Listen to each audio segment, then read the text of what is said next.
ভারত বনাম Australia test মানে যেন স্লেজিং আর স্লেজিং, কোনো পক্ষই যেন নত হতে নারাজ। এই তো কিছুদিন আগে কনস্টাসকে ধাক্কা দেওয়ার ঘটনায় কম সমালোচিত হননি কোহলি।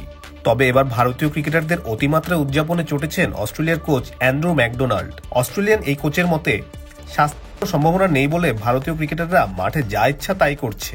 স্যাম কনস্টাসকে রাগানোর চেষ্টার অভিযোগও করেছেন ম্যাকডোনাল্ড। ঘটনার সূত্রপাত সিডনি টেস্টের প্রথম দিনের শেষ সেশনে, যখন ভারত ইনিংসের শেষ বলে অস্ট্রেলিয়ান ব্যাটার উসমান খাজার উইকেট তুলে নেয়। খাজার উইকেট তুলে নিয়ে বুমরা আগ্রাসী উদযাপন করতে করতে কনস্টাসের দিকে তেড়ে যান। তার সঙ্গে যোগ দেন গিল, প্রাদেশ কৃষ্ণা সহ বাকি ভারতীয় ক্রিকেটাররা। পরে বাংলাদেশি আম্পায়ার সৈকতের হস্তক্ষেপে পরিস্থিতি নিয়ন্ত্রণে আসে। অস্ট্রেলিয়া ইতিমধ্যে ভারতের বিপক্ষে 3-1 সিরিজ জিতে টেস্ট চ্যাম্পিয়নশিপের ফাইনালে জায়গা করে নিয়েছে। তবু সিডনি টেস্টে ভারতের অমন অতি আগ্রাসী উদযাপনে চটেছেন কোচ অ্যান্ড্রু ম্যাকডোনাল্ড। ম্যাচ পরবর্তী এক সাক্ষাৎকারে তিনি জানান, ভারতীয়রা ইচ্ছা করে কনস্টাসকে রাগিয়ে দেওয়ার চেষ্টা করছিল। এরপর আমি কনস্টাসকে জিজ্ঞাসা করেছিলাম সে মানসিকভাবে ঠিক আছে কিনা।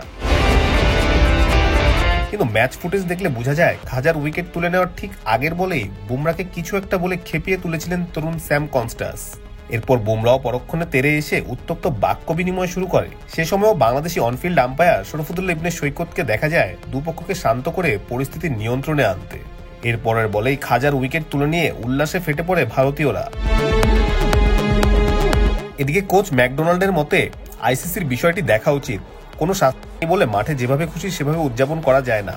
ক্রিকেটের নিয়মের মধ্যে থেকে সেটা করা যায়, কিন্তু তাই বলে যাই খুশি তাই করা যায় না। শাস্তি হয় না বলে তারা যা খুশি তাই করছে, এটা ঠিক না। আমার মনে হয় আইসিসির বিষয়টি দেখা উচিত।